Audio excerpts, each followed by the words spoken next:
Hello, what's up, everybody? Welcome to Between Frets, a space where female musicians meet and discuss all things music.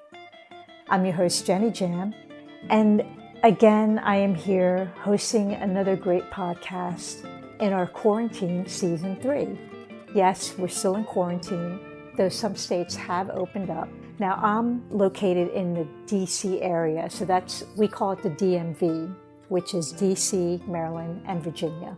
So far, Virginia is going through their phase 1, and they're opening up slowly. Maryland is following, so they got the parks and the outdoor activities open. They don't have everything. They haven't really gone into phase 1, but I feel like shortly we'll probably be going into phase 1. They've opened the beaches, which is good. But DC hasn't opened up yet, so we'll see. I know that around the nation, there's some states that are opening up. Just be safe, follow the guidelines. Let's get this country back and rolling again, right? So I usually don't introduce a guest until the end of my introduction, but I'm talking about her right now. You're hearing her music right now playing in the background, and I am so honored to introduce Gretchen Menn as our next guest. What I loved about this episode is that we just had a great conversation about everything. And I've always been a huge fan of her music, of her playing, of her being in Zepparella because I'm a huge Zeppelin fan. So I've admired her for a long time, and just being able to talk to her, I just felt so comfortable, and she's so humble and inspiring and so knowledgeable. Oh man, just listen to the podcast and see for yourself, because I was just like so blown away by just everything about her, and I've come to admire her even more. And what's so great about her is that she was just really happy and gracious, for the episode. So she actually has a lot of friends in the industry, a lot of famous friends, that she offered to have them be our guests for our podcast. And we were so blown away and so grateful. We're going to have a Gretchen Menn post to honor her for all the guests that you're going to be hearing coming up in the next 2 months.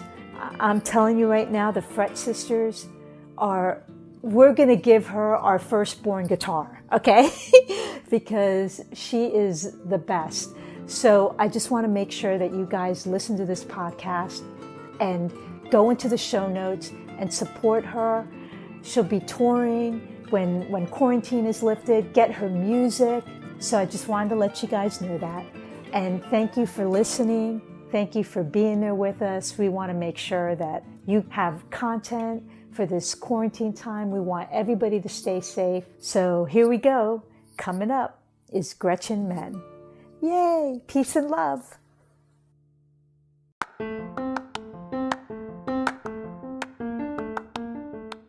Hello, good people. This is Nicole Rose, one of the founders of the Fret Sisters. We want to thank you for taking the time to listen to our podcast. You can also follow us on other social media outlets. You can follow us on Instagram, Facebook, and YouTube at Fret Sisters. And again, we thank you for listening.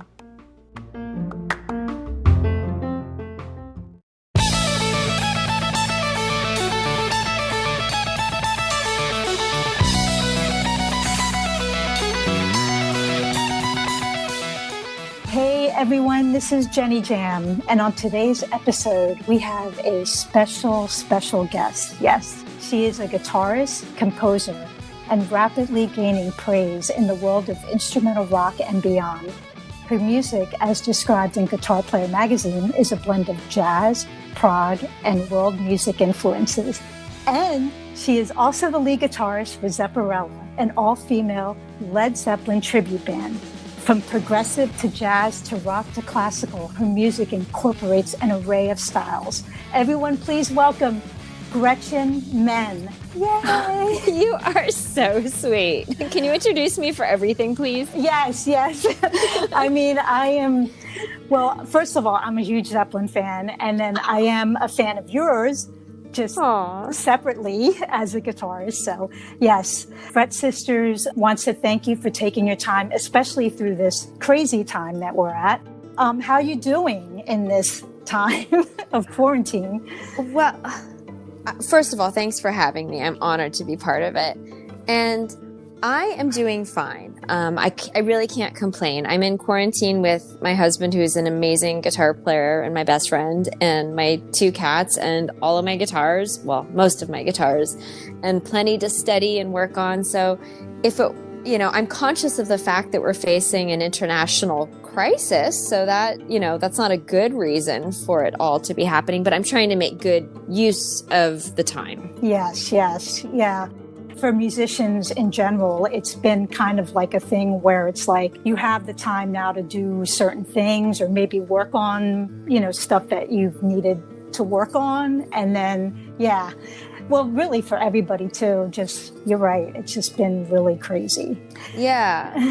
Yeah. You can certainly feel, even if for those of us who I feel like are doing okay, you can feel the collective consciousness, it's a time of incredible stress and strife and just surreal feeling in the world. So it's not to say that my emphasizing how fine I'm doing means that I'm not acutely aware of just, what a stressful time this is for so many people. Yeah, definitely. But we keep our podcast going and we have great guests like you. So again, thank you for taking your time. Oh, it's a pleasure. Thank you. Awesome.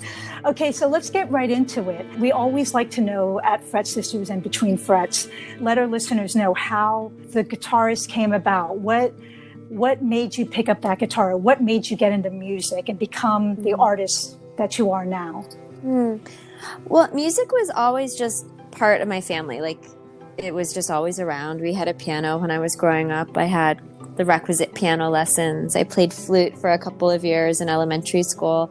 And I think I gravitated towards the guitar because it was so featured in the music that I had become interested in. So once I got more into rock music, guitar, actually I was kind of between guitar and drums for a little bit there. I really liked the drums as well, but we had a guitar at the house, and it just, what sealed the deal for me was seeing Eric Johnson. So that was what got me started. Yeah, Eric Johnson. Definitely. Yeah, it's a good first influence, right? Definitely. Yeah. I actually saw him live one time and I was pretty blown away. Yeah, he's pretty magical. Yeah. So with the family, did you come from a musical family? I kind of know the background of your family. Yeah. Well, I would say an artistic family with an appreciation for music. My dad is a writer, and when I was a small child, he was at Guitar Player magazine. He was one of the writers, editors, did various things there. But as a kid, I didn't really associate him with the instrument. It was more like I knew he worked at a magazine. And so it was, once I got into it kind of on my own, which people have such a hard time believing that, that you didn't get shoved into something because your parents were sort of affiliated with the part of it. Mm-hmm. But it was when I got into it on my own that my dad was like, honey, I know a little bit about this. If you like Led Zeppelin, you should also check out Jeff Beck. And if you're liking, Steve Vai and Joe Satriani, you really should know Eric Johnson and Steve Morse. And so it was more like that once I got into it, I had a really knowledgeable person in my family who was happy to point me in the right direction.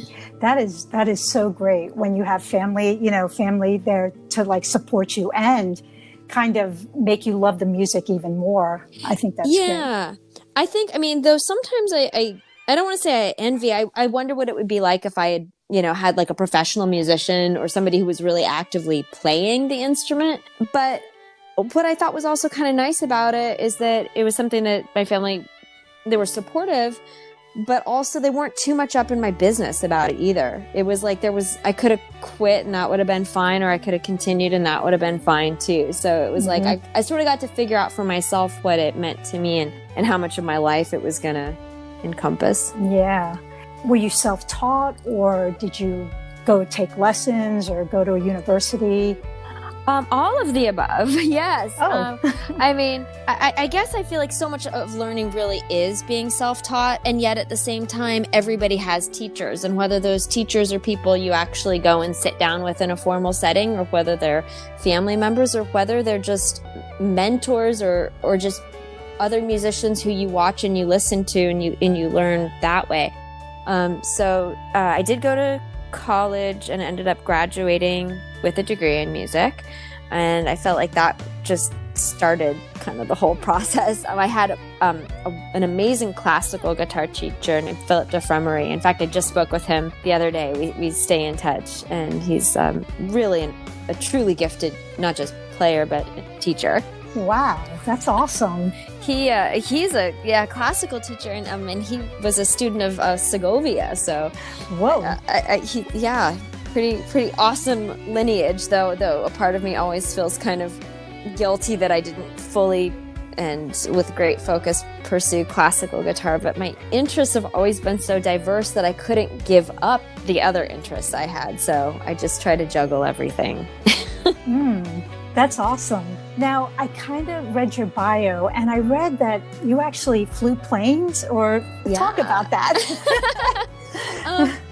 So I've always known, like, I was, ever since I was a kid, the music industry was like in the toilet. So it was never like, I didn't have the dreams that some of, say, like my heroes did of like, I'm going to grow up and be a rock star. It was like, I'm going to grow up and I'm going to play possibly in tiny clubs for a handful of people and really enjoy doing it. So that was like, so I knew it was a bad financial decision, and I was fine with that. But I also didn't want to be a drain on my family or freak out my parents too much by choosing something to do in life that seemed really irresponsible, given that, I have such a great family. Like, I didn't want to be like, hi, I'm going to take everything you taught me and just completely disregard it.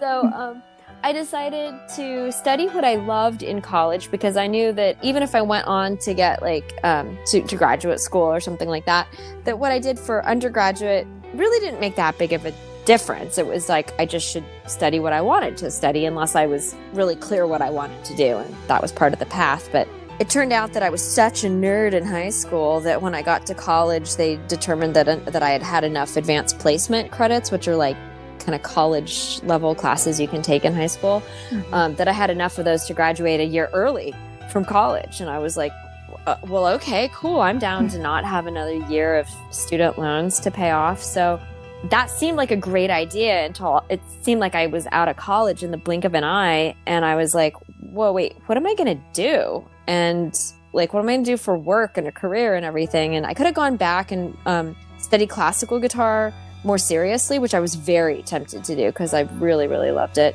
But I also thought, well, I see so many musicians who don't seem to love music the way I do.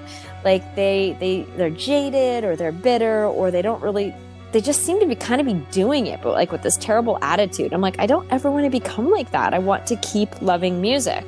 And I thought, well, if I just keep what's special about it and not worry about it becoming more, like just follow it as a true love as opposed to as a job, then maybe I can just keep loving it. Maybe I can protect my passion for it. And so I thought, well, if I do something else, then I can do music on my own terms. And flying was something that was just kind of a fun interest for me. I had taken a couple of lessons just very, capriciously when I was in college, but, I couldn't afford to do more than just like the little introductory flights. And yet when I thought, well, wait a minute, I can't justify this as an expensive hobby, but it certainly could be a justifiable second career. And so I found out that you get through flight school in about a year if you did it really seriously, and then start instructing right away.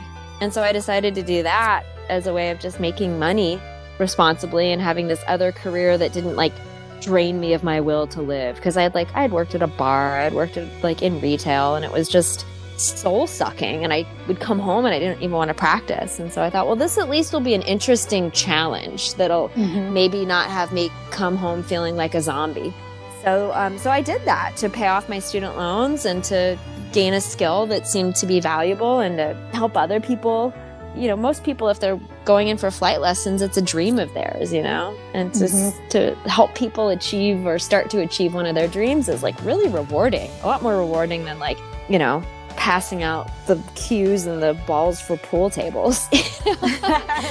Yeah. Nothing against it, but I'm sure somebody's having a great time doing it. Yeah. Because it kind of reminded me a little bit of like Iron Maiden. Oh, right. Bruce Dickinson. Yeah.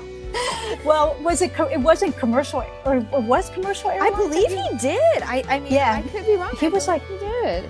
He was like a commercial airliner pilot or something. So I kind of like had that in my mind when I read that. I was like, oh, when you go out on tour, you have your own plane.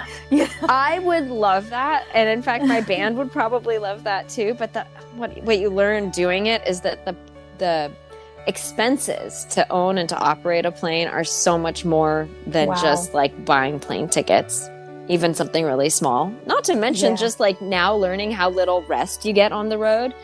But I mean, I know like Steve Morris, who's one of my heroes, he did that. He actually has his own plane. He used to fly the Dixie Dregs to gigs, which is so impressive considering just how like that's the time that normally you're sleeping or resting or recharging. But God, I didn't know that about them. I love Steve Morse too. I saw him open up for Joe Satriani too. Joe Satriani is like, yes, I love him. But they're both amazing, right? I know. So many amazing guitar players. Yeah, I know. Having the job, the money, actually it's like, kind of like your money maker, and then you're doing music. Were you playing in like bands at that time, or did you have like a gig experience while you were doing that? I got out of college, and because I got out so early, it's like I had this degree that I felt like I had I did all my classes, I did the work, but I felt like such a new musician still. And so I kind of wanted to get that experience under my belt. So I was concurrently flight instructing, and that was when I got into my first serious band, which was an AC/DC tribute band called AC/DC, and started kind of hit the ground running on the gigs because they were a band that had existed before and existed after me. But we had gigs booked like basically the second I joined. Wow. Yeah, so we did that, stayed pretty busy doing that. Then Zapparella, which was really my second serious band, started. And once those things got so busy, I had to just little by little scale back the flight instructing because it's just not really fair to students to enlist them and then not to be quite available to fly with them. You need to build each lesson on the one previously, and people spend a lot of money getting their licenses. And so, unless I could really commit to being somebody's teacher, it wasn't ethical of me to just do it just to get a little extra money here and there. Yeah. Going into the tribute bands when you did join AC/DC, am I saying that right? Yeah. First, and then, because you were Angus Young, right? Yeah. Was that your persona? Agnes Young, yes. Agnes. Did I say that right? Well, Angus is the boy name. Angus, that's it. And so I was Agnes. We had feminized alter ego versions. Oh, I didn't know that. Yeah, Bonnie Scott and, Oh my gosh, that's so awesome.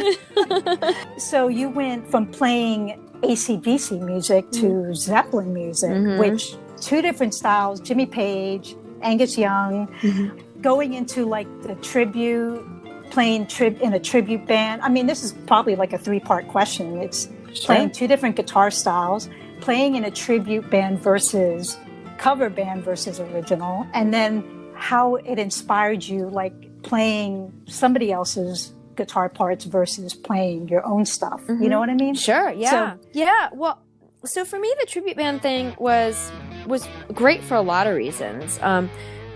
One is you get a lot of experience right away because it's a band that's bookable. The business of it is simply that if you tell a venue, we're 5 girls playing AC/DC. They know what they're going to get. They know how to promote that. They know how to build that. And people understand that. You look on a calendar and you're like, oh, all-girl AC/DC tribute band. That sounds like fun. You know what I mean? It's a lot different than trying to describe your own original music. So there is the ease of just booking a band like that. And for me, I was very interested in just getting some road time, some stage time, you know, to not be somebody who was like overeducated but with zero experience, you know? And so that was really appealing to me. And also, when it's your own music, it's very easy to get kind of precious about it. Whereas playing AC/DC, you're like, your inner 15-year-old is just headbanging, right? You know? So there is something that's fun. And also cutting your teeth, I don't want to say like anonymously, but kind of anonymously. You know, these are my first couple years on stage. Like, I was messing all sorts of stuff up, you know, like anybody does. Like, you get on stage and like you're figuring stuff out for a bit. Doesn't mean that, you know, that you haven't done your homework, but it's a different set of skills. So I like that. And the way I see it is it's paid education. We learn our languages imitatively, and why not imitate the greats, the ones you love, the ones that made you want to play your instrument as part of informing your own creative vocabulary. And coming from a background in classical guitar, I was not afraid to sit down and put in the time to really, really, really learn stuff, which served me well. I mean, when people show up and they want to hear a classic song, to show that you've put in the time to really, really try to learn it as best you can, even if you're less experienced, I think people can at least appreciate that you've put in that effort, and that you're really trying to respect the songs by having studied them. Yeah, that's actually a good word right there. The paid education and learning. I think you're right. When you're sitting down, it is like you said, a challenge. Sitting down, learning someone's guitar solo note for note, and just kind of challenging yourself. And then the failure, that's so real.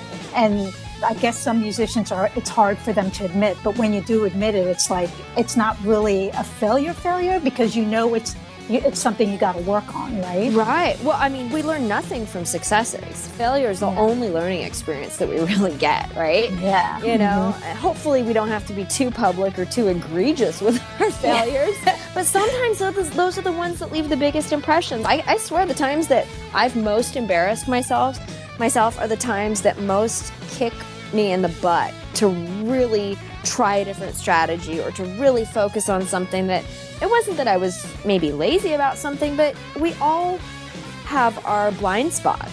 And when something you've been kind of choosing not to look at is right in front of your face and you feel like a real idiot, boy, does that make you a better player, having to confront the weak areas.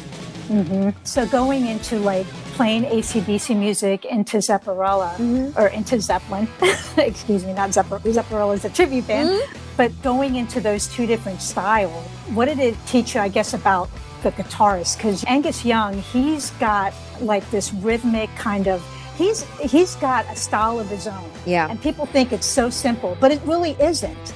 And then you have, you know, Jimmy Page, which most of the music that he wrote, you know, he's more, I think of him more like the studio cat. Like he goes in there and overdubs, does a lot of guitars on his stuff.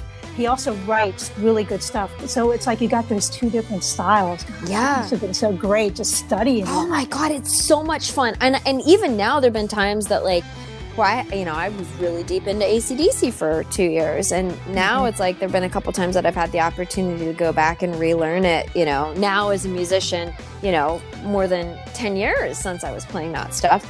And hopefully, I mean, for sure I've grown as a musician. To go back and revisit it now, there's all these other things I appreciate about it. You know, I feel like the great musicians, the longer you play, the more you can appreciate about them, you know? Even if, say, you hear their little moments of humanity, maybe your ear develops and you can hear like, oh, that was a weird little thing there, or, you know, maybe by today's standards, we would have gone back and, you know, done another take or something like that. But then you have this greater appreciation for just how cool it was, or just how beautiful the writing was, or just how perfect that tone was, or whatever. And for anybody who's ever been dismissive of Angus, though I feel like most people I hang with wouldn't be so ridiculous as to have this argument, but for anybody who even tries it, I'm like, you play what he's playing while doing what he's doing and get back to me. Yeah. You know? Right. Mm-hmm. So let's get into your solo work. Now, I did listen to both your albums in full. Oh, yes. So I just want to make sure I have the title of Hail Souls. Yes. Is that? Yes. Very guitar driven, and it's so modern and full of all these techniques like you do, acoustic, electric.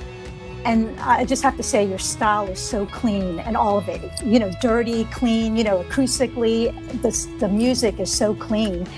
And then I go into Abandon All Hope. And we're talking orchestra, it's real conceptual, I guess, when I was listening to it, the compositions and instrumentation, and there's violin, which I wanted to ask about. Like, where these are two different, well, they're kind of the same. Like, I could almost hear a similar style, but they're different. Can you talk about Sure, yeah. Well, first of all, thank you so much. I can't tell you how much it means to me to have, people listen with open ears. So Hail Souls was my first album, and that came about really because I felt like I needed to get something out. And it was right around the time that I had just started working with some different companies, like on endorsements, like DiMarzio, my pickup company, had just done this whole photo shoot and stuff with me, which was really amazingly cool. A couple magazine features and everything. And while I was certainly and continue to be honored to be part of Zapparella, like, the band is a wonderful band. It's Clementine, the drummers. It was her vision. She gave me the gig when I was totally unqualified. Like, I owe her so much. And at the same time, being pigeonholed as a tribute band musician, if you have other stuff, if you're somebody who writes or whatever, it doesn't feel like you're putting forth a complete picture of who you are artistically.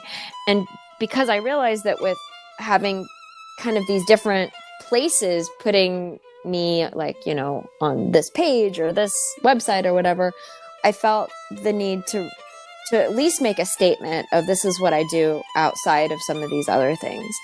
And otherwise, I don't know, it would have taken so long to do my first instrumental album, because I feel like you automatically compare yourself to Steve Vai and Joe Satriani and Steve Morse, and I would not have felt ever ready. So I think the fact that the circumstances kind of kicked me in the butt to just be like, you know what, this is a moment in time. This is the musician you are now. Just do the best you can, and you will become a better musician by doing this first album. So I approached it like that. And of course I gave it my all. I did my best. I still really enjoy playing those songs live. And a lot of it was me just kind of finding, my first musical utterances, as a writer of music. Because when I listened to your second one, I guess it's Abandon All Hope. Yeah. I noticed just the different timings and stuff, and just the writing. I don't want to say it's complicated, but it's definitely something where it's not like you're like, yeah, let me put the chord structure together. It just seemed like, how did do you play violin, by the way? I don't, but you know what? You're the second person to ask me that today. Okay. I'm so flattered when people ask me that. I wish because it sounds like, because it just sounds like the guitar, your guitar style and stuff, it sounds like that would, if you played the violin, that style, from what I heard, sounds like you playing that. You know what I mean? Like how you would play on guitar. Well, first of all, thank you. That I consider that a very high compliment. I do love the violin. I love the viola. I love the cello. I just love the sound of those stringed instruments. And so for that album, for Abandon All Hope, that was basically, the concept was pitched to me by Michael Melenda, who is the editor of Guitar Player magazine. And I had known him. It's funny because when my dad was at Guitar Player, he ended up leaving, like I said, before I started playing guitar. It had gotten bought out. There was all sorts of, there isn't always, imagine somebody, like a whole team pours all of their blood, sweat, and tears into a concept, gets bought by another company, and everybody gets fired. Does the new group of people and the old group of people get along, or maybe not so much? You know, like common sense would say that there was nothing between my dad and Michael Melinda. Michael was like a couple steps removed. But the point being that I was very out of touch with guitar player. I knew the guys there from when I was, like I said, a really little kid. But then a common friend, Jude Gold, who is also at guitar player and who played on my first album. He's the second guitar on the song Fast Crowd, the second acoustic guitar. He kind of introduced me to Michael Melinda, and Michael heard Hail Souls and basically said, let's get together. I have something like a business idea I want to pitch to you. And I sort of assumed that I was going to hear what I've heard many times, which is you should sing and you should play, more popularly appealing music. And then, more people will know who you are. And then I always have to explain that my goal was not to have as many people know me as possible, but to make music that I felt like I wanted to make. And, wherever that lands, great. And instead we sat down and he pulls out this sheet of paper and basically he said, I think you can do more. Like, I don't think you need to be just doing kind of typical instrumental guitar albums. And he's like, I heard something in your first album that made me think you could do something more conceptual, more cinematic, more like orchestrated. And he hands me Dante's Inferno, A Journey in 11 Different Musical Moods. And I was like, that's it. I'm done. That's exactly what I'm going to do, because I've always had this love of literature as well. I was almost an English and music double major. And like I said, I come from, if anything, a family of writers. And my first album, Hail Souls, is named after one of my favorite quotes about guitar, a Shakespeare quote from Much Ado About Nothing. And it says, now divine air, now his soul is ravished. Is it not strange that sheep's guts should hail souls from men's bodies? And so I've always loved the idea of giving instrumental music, I don't know, something, blending it with something literary as well, to let it be still open to the imagination, but to suggest other stories behind it, should people want to do it. I do think music still needs to, stand on its own, but I love seeing how much I could intertwine the two. And I was thinking about doing that anyway for the next album. But so when Michael handed me that, it felt so just completely like right. And yet I knew that even though I had studied some composition in college, I had written some stuff for string quartet, but very, very basic first student efforts. But still, I had tried. So I knew that if I'm going to be tackling something as epic as like Dante's Inferno, like I needed to really take everything to the next level, which I wanted to do anyway, but it gave me a really clear direction. I knew I was going to need to study composition more deeply. I knew I wanted to dive into studying other effective conceptual works for me. So like The Rite of Spring by, Stravinsky, or even other modern stuff, more modern stuff like, Pink Floyd, obviously Dark Side of the Moon, but some other conceptual albums. There's a great one, Amused to Death, that Jeff Beck played on. And just really looking at what made concept albums hang together, and yet tackling something like Dante, it's like, of course I need to dive deeper into counterpoint. And therefore, if I'm going to be incorporating classical instruments, really learning how to write for that instrument, not just being a guitar player that's like, hey, I wrote this on guitar, you play it cello, but really understand the ranges of the instruments, the nuances of the different tones of each string, what is playable, what is not playable, and trying to really learn some of the concepts of orchestration. So I spent a good couple of years, more than that, working with teachers, studying stuff online, looking at scores, everything from Mozart string quartets to Ravel string quartets to, different symphonic works, and just really trying to get my mind around how to write effectively for instruments that were not my own. To write serving a concept, to write to a concept. When now that I hear like where this kind of came from and like kind of like the background of it, I mean, what an accomplishment, because that's got to be just so hard to like, you're going to write like the violin, the strings, you know, you're going to write all these separate parts. I mean, what a huge accomplishment to like do something like that. I mean, big props. Oh, well, thank you. I mean, that means a lot to me. I think what was helpful was there's so much great information, and if anybody wants, like, if you want to do something and you're patient enough to actually put in the time and recognize that, you know, not to try to take shortcuts, but to really put in the time, you can have good results. And if other people can and have learned it, so can you. You just have to invest the time. And so it's like, if you want to learn to write well for string quartet, of course you can. And there are so many resources available to help that process. And so I'm really glad. I learned so much doing that album, so much. And did you write the sheet music out for like the whoa, that is so awesome. Gosh. Man. That's so awesome. It would be so cool if you like had like a synopsis or like kind of like a 1-page kind of thing, like a case study or something, you know?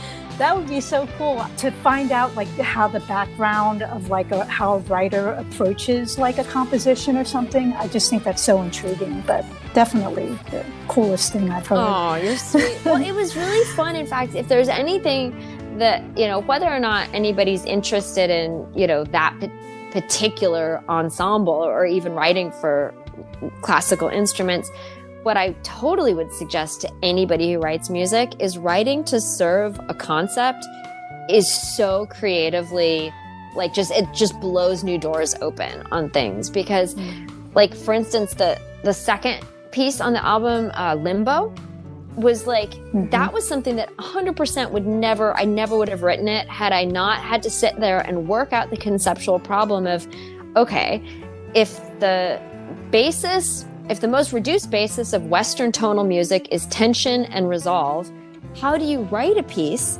that maintains tension, that doesn't get resolved, but still feels like it is a piece of music? You know, it's not like I'm just going to sit there on the same tense chord for 3 minutes and be like, there's my piece of music. Like, it still needs to have some sort of sense of musical, like, it needs to still feel musically satisfying. And so to try to scratch my head and say, how do I keep this piece in limbo, but still let it feel like that the music moves and that it went somewhere, was a terrific problem to try to unravel, and pushed me into new creative territory that, whether it's that or anything else you want to challenge yourself with, trying to write in service of a concept I just couldn't recommend it more highly. By the way, I did love your piece called Beast. Oh, cool. Yeah, just because it had like kind of like a heavy kind of rock, not rock, but like a heavy rock, hard rock or something, you know? Like, you hear all this orchestra stuff and then bam! Yeah. You're into some, you know, really good. What does the Beast sound like, right? I mean, it's got to be nasty. Exactly. And I did. I was able to really feel a lot. Yeah. But, you know, let's get into your instruments, because both these albums, you know, you have an array of tones and sounds and techniques. You know, I would love for you to talk about like your go-to rig, your instruments, your endorsements, you know, on top of that. Yeah, of course. Yeah. So my main guitar for my original music is a Music Man Silhouette Special. And that's what I use both for Hail Souls and Abandon All Hope for the most part, for the solid body, you know, electric stuff.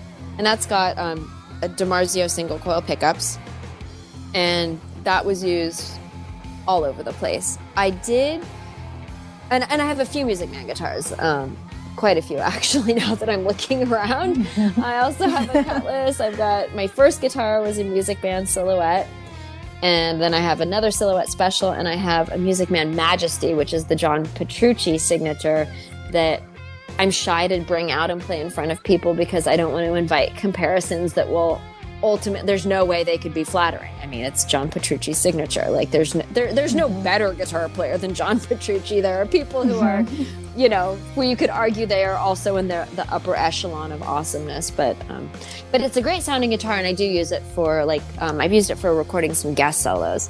But back to the album. So Abandon All Hope was also primarily on the Silhouette Special for anything electric, with the exception of I used the Les Paul for the riff of the first track, Shadows. So that main kind of heavy guitar riff, that's on a Les Paul. Same with Beast is all on the Les Paul. And Tombs is also on a Les Paul. And I didn't want to play, honestly, I didn't want to play Tombs on a Les Paul. It was like I wrote it on the Silhouette. I wanted to play it on a Silhouette, but when it came time, I did my guitar tracks after I had tracked everything else, like all of, the bass drums and then violins, everything. And when it came down to what sounded better in the mix, I had to play it on the Les Paul. But a lot of the techniques, the sweeping, the tapping, that's stuff that I just don't really associate with doing on a Les Paul. Like I'll do it, and I did it, but that was one where tone absolutely made the announcement of what we were going to be, what instrument I was going to be using. For the acoustic stuff, I have a Steven Strom steel string acoustic, and also a Santa Cruz Guitar Company OM steel string. What do you hear those on? Fast Crowd of Hail Souls, that was on the... Oh, and actually also the song Is It Not Strange, that has two acoustics, or three acoustics and one electric. It's sort of like an acoustic guitar quartet. So, the Steven Strom, the Santa Cruz, and then my classical guitar is a Kenny Hill classical. And then I also have a Sadowski nylon string electric, which you can hear on Hellward Swoon. I got that one between, that was one that I got after doing Hail Souls, so that one isn't on Hail Souls. And then for amps, what I did is I'm a fan of reamping, which just cuts down on studio time. So what I do is I do the tracking at home through a tone that's as similar as possible to what I imagined the final one would be. And then I bring all my amps to a studio, Get Real Productions up in San Francisco. And then we take the direct line that I've run, and then we basically audition tones. And I think that for both of those, the main amp we ended up using was my Engel Special Edition 670 with the L34s. Except for the clean stuff. Excuse me. What was that?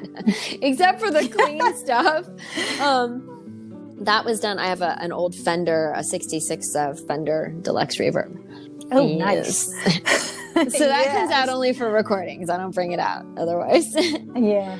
All right. But I use, right now for amps, I've also been really loving 2-Rock. That's what I've been using pretty much for all my live stuff, both with Zepparella and my individual project, my trio. Although I still like the Engel as well.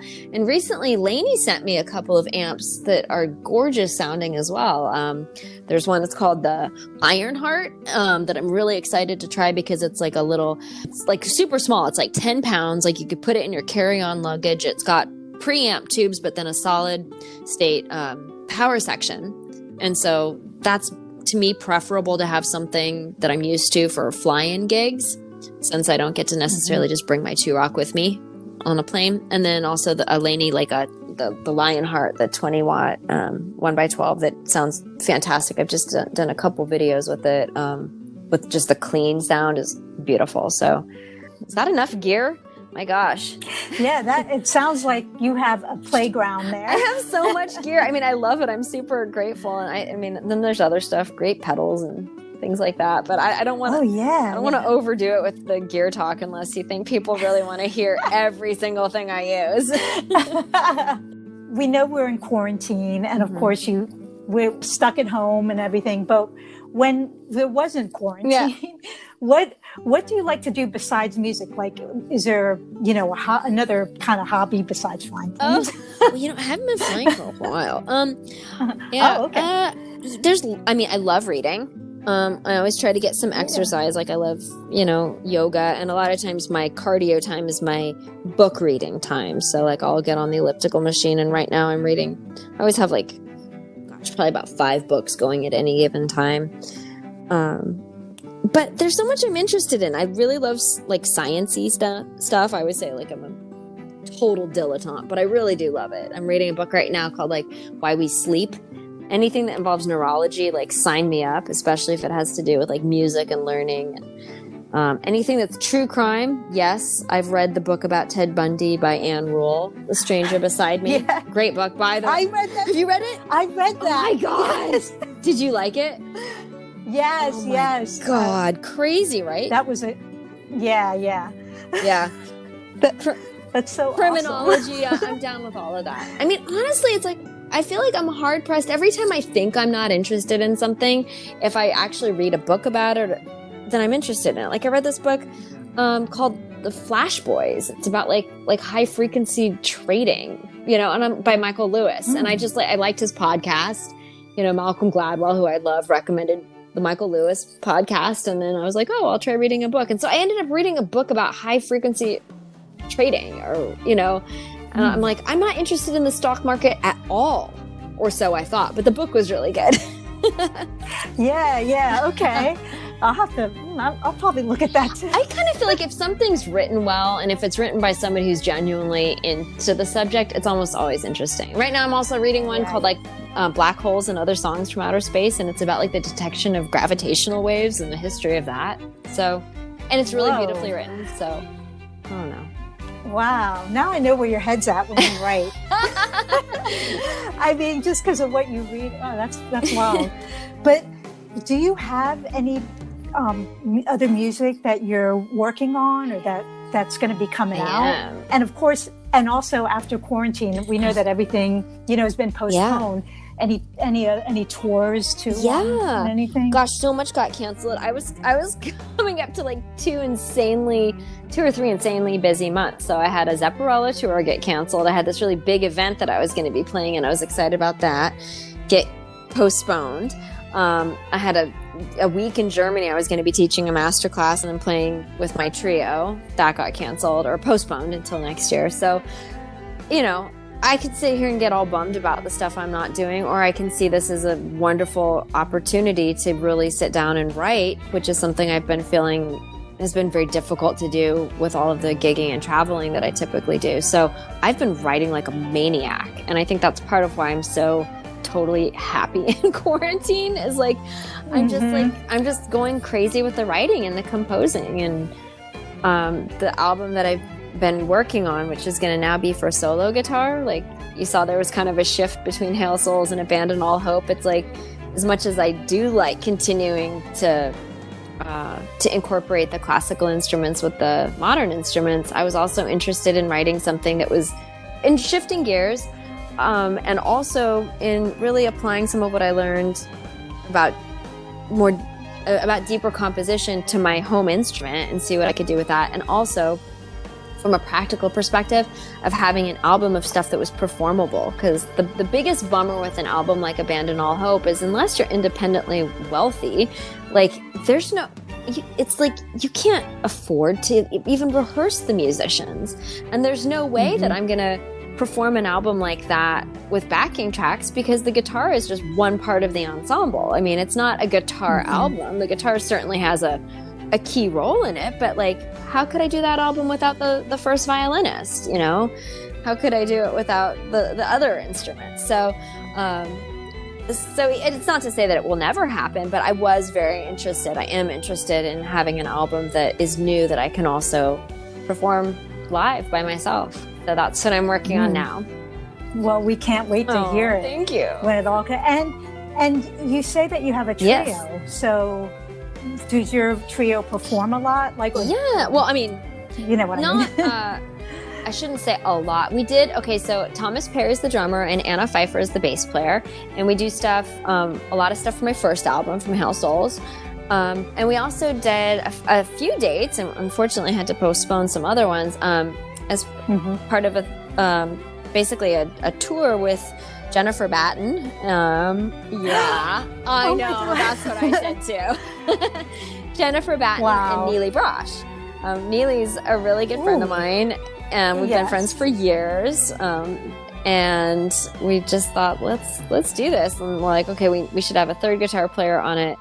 Who should we invite? And we're like, well, obviously we have to at least ask Jennifer first, even though like she's the godmother of us all. Like, we didn't think she was going to say yes, but she did. So we didn't even get to item 2 on our list of who we might invite. So we did a few shows together. We have some others booked, but now they're going to be postponed. But that's something I'm looking forward to. So I play with my trio for that as well. And like the thing in Germany was going to be with it. And so we play. Well, I'm definitely we play not as much as Zepparella, but we play.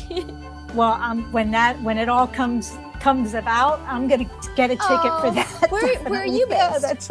Well, I'm in DC, so I'm in the East Coast. Well, we were actually gonna play not that far.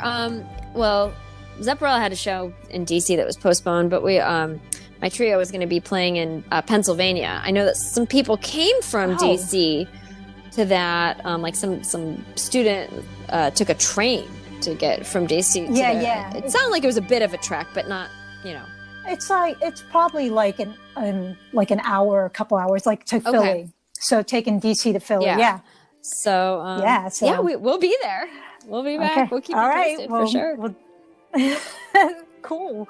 So Gretchen, do you have any advice for, the upcoming artists, musician, even, it's more about the female musician and, we're trying to just like be the guitarist, or be the musician. So do you have any advice? Well, I would say the most important thing is just know why you're doing music and make sure that you align your activities with your goals.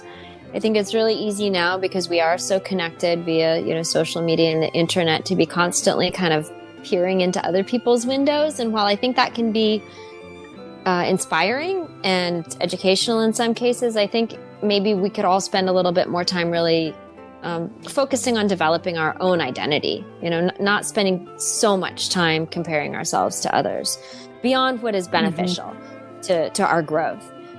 And then I would say that don't think there's shortcuts. Don't fool yourself into thinking there's shortcuts, and try to forge your own path. And that path can be anything. The wonderful thing about music is there are no rules that you can't break,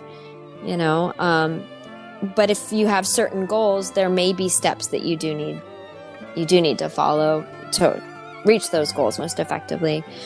And I guess more than anything, I would just say, try to find a support system, try to find a team, try not to spend too much time listening to compliments or criticisms, look at yourself as objectively as possible and get the feedback from people who believe in you but aren't blowing smoke, try to keep your ego out of it and just always remember why you love music. If you start to get away from that, figure out what you need to do to re-spark that love. And if it means changing goals or changing directions, don't be afraid to do that. That's very good. Yes. Oh. Wow. Or don't listen to any of that if it doesn't sound like it's helpful. Oh, man. You're really cool. Oh, you're really cool. Thank you. So tell the people where we can follow you. And, so then we get that first up-to-date thing when you're going out on tour again with Zepparella or your own music, your trio, or even, the clinics that you do. So everything is really easy because there aren't very many other Gretchen Menns. I have an aunt who has the same name as I do. And as far as I know, that's the only other one. And you're not going to mistake us for each other. So it's just, my website is gretchenmenn.com, and all of my handles, Instagram, TikTok, Facebook, Twitter, all of that is just, at Gretchen Menn, and YouTube is Gretchen Menn. So I'm pretty easy to find. I post not obsessively, but I'm around. I'm findable. Okay. Yeah. We'll put all that in the show notes. And wait a minute, you have a TikTok? I do. I gotta get with it. It's like, at first I was like, oh come on, I don't need another social media. And then I'm like, oh, but you can make fun cat videos and, whatever. So I got it very, I don't know, with a lot of skepticism, but I'm like, I might as well at least just get my name, So I posted a couple things on there, but I have not fully embraced it. To be honest, I feel like there are people where like they're, the way they run their music career and business involves a lot of online stuff. So this isn't a slam or anything like that, but I don't like to do too much of that myself. I feel like I love studying, I love recording, I love writing, I love playing live. And the online stuff I can do in doses, but it can become too much very quickly for me. And it gets me, I think, out of a creative headspace pretty easily too. So I try to self-monitor around that. Yeah, understandable. Yeah. Very understandable. Yeah. Well, Gretchen, I want to thank you again, Fret Sisters, and wants to thank you for being on our podcast. This is great, inspiring stuff, and we will definitely put your music or links to your music so that everybody can go ahead and download it, buy it, and download. And we cannot wait to see you on the road again. Oh, well, it has been such a pleasure. Thank you so much for just like your thoughtful questions and for having me be part of this. It's really such a pleasure. Oh, man, it's our honor. Oh, definitely. And please stay safe. You too. Yes. Yay. Thanks for listening. Thanks for having me. Thank you. Bye-bye.